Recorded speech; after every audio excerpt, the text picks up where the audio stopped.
Good morning, everyone. I'm Shivam Trivedi. I'm a research scholar at Material Science program at IIT Kanpur.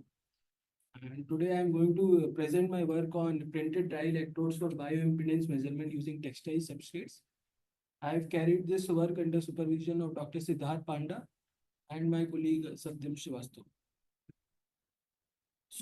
This is the outline of my talk. I'll be introducing what is bioimpedance measurement and its applications, objectives, materials and methods I have used in this work, results and discussions that I got, and the challenges I faced. And then I'll conclude. Before starting with the introduction, I would like to show something.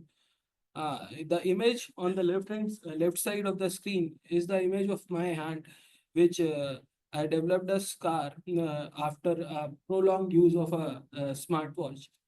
So, yeah, now I'll come to this later.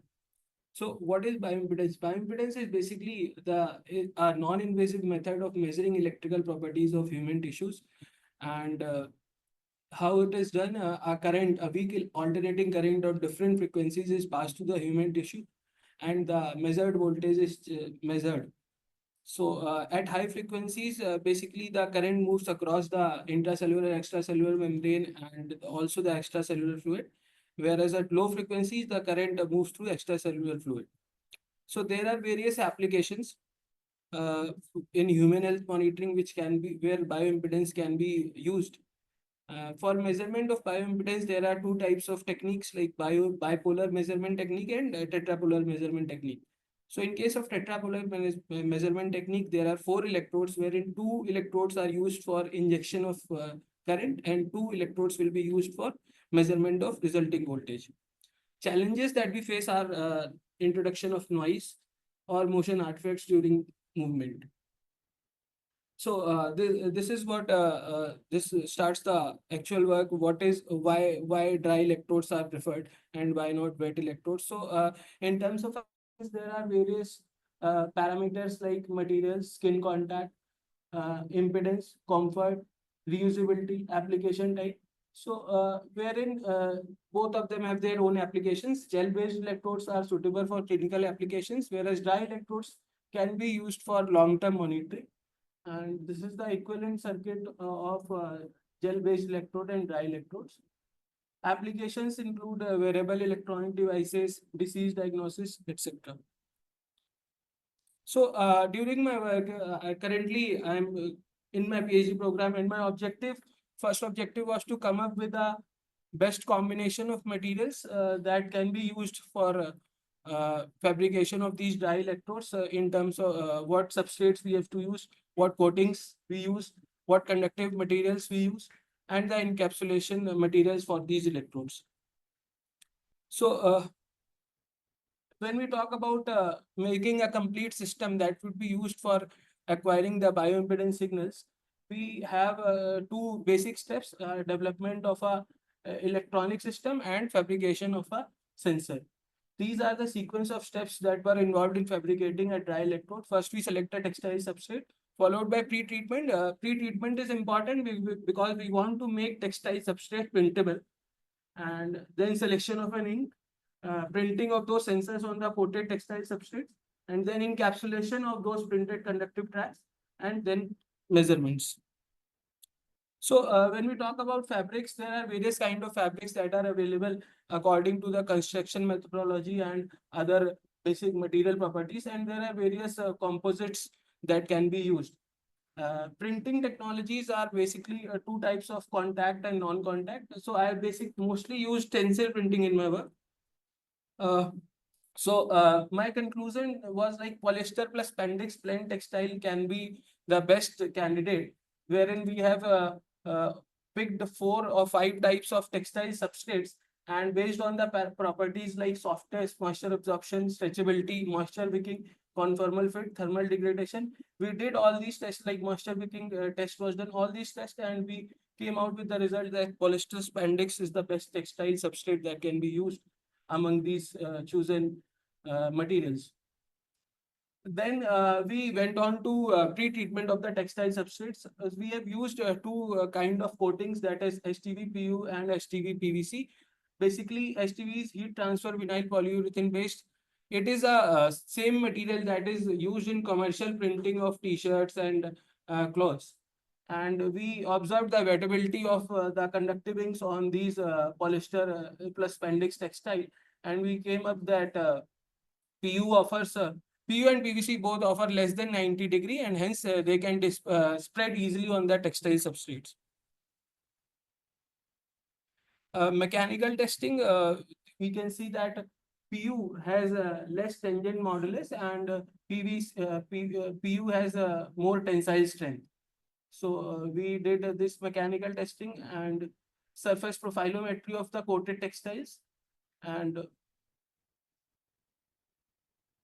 so these are printed sensors, wherein we have printed the silver electrodes on the textile substrates, and we did also printed carbon patches on the textile substrates. So these two kinds of work we did to measure the electrical properties of the sensor and also measure the contact resistance.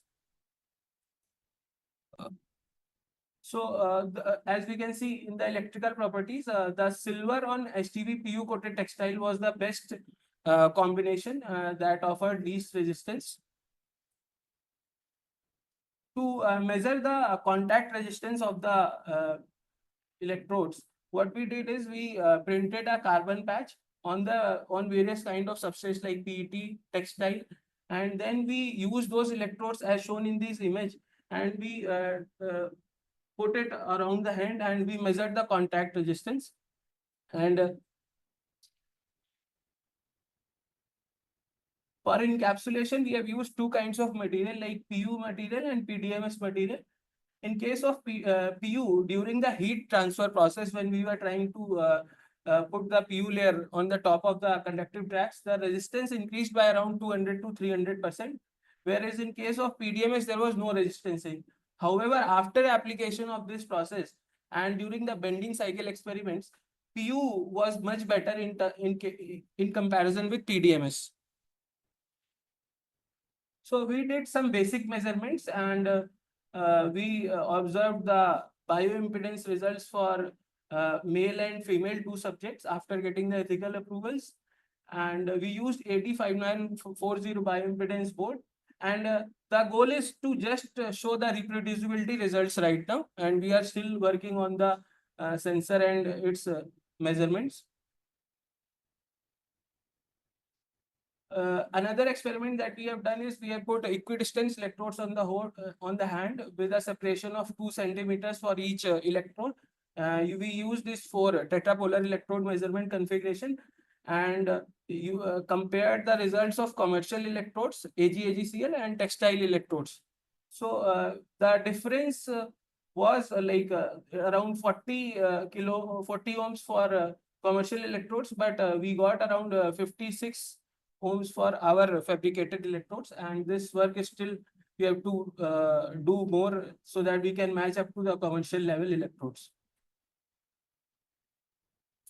The challenges that we faced in fabrication of these electrodes are the porous structure of textile, high roughness of the textile, difficulty in coating these inks and interface layers on the textile, low wettability of conductive ink and paste directly on the textile substrates, sintering temperature of conductive ink because sometimes it is high and the textile may itself degrade. So we came up with this conclusion that we have chosen this polyester and spandex blend that would be used for fabrication of dry electrodes. Coating material can be HTV-PU, and encapsulation material best is PDMS. And what are its advantages?